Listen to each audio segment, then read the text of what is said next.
Hello भैया, फिर से स्वागत है आप सभी को हमारे यूट्यूब चैनल छोटे राज ऑफिशियल में। मैं हूं आपका छोटा भाई छोटे राज। आज हम लेकर आए हिंदी भक्ति सॉन्ग का FLP project and no voice song. देखिए आप लोग जो है कैसा रिमिक्स किए हैं।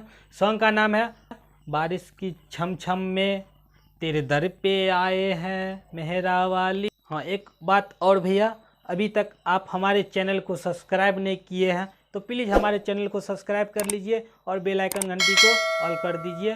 तो अभी तो भैया हम नवरात्रि सॉन्ग का डीजे रिमिक्स करते हैं, उसके बाद जो है छठ पूजा का भी रिमिक्स करेंगे। तो आप लोग जो भैया वीडियो को जो है पूरा देखिएगा। वीडियो में जो है 3 स्टेप में आप लोगों को पासपोर्ट शो करेगा।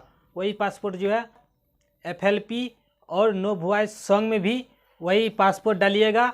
उसके बाद जो है FLP project and no voice song open हो जाएगा। तो चलिए भैया देर न करते हुए हम अपने कंप्यूटर स्क्रीन पे चलते हैं।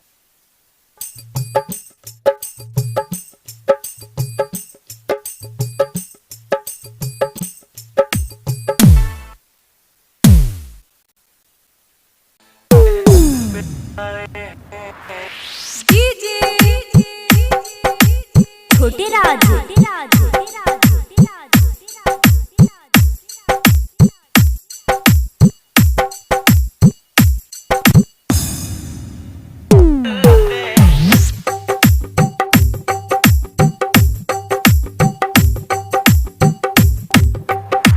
विश्वासपुर विश्वासपुर विश्वासपुर विश्वासपुर विश्वासपुर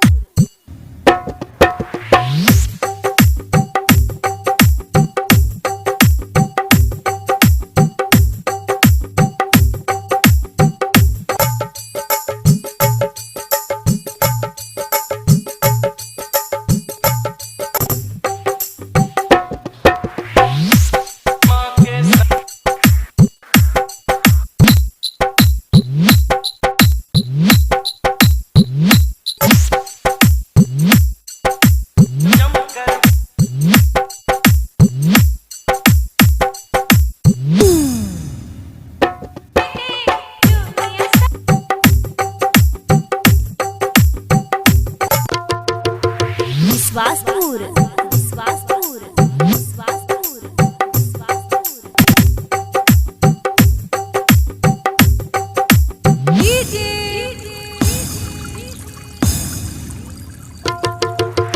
छोटे राज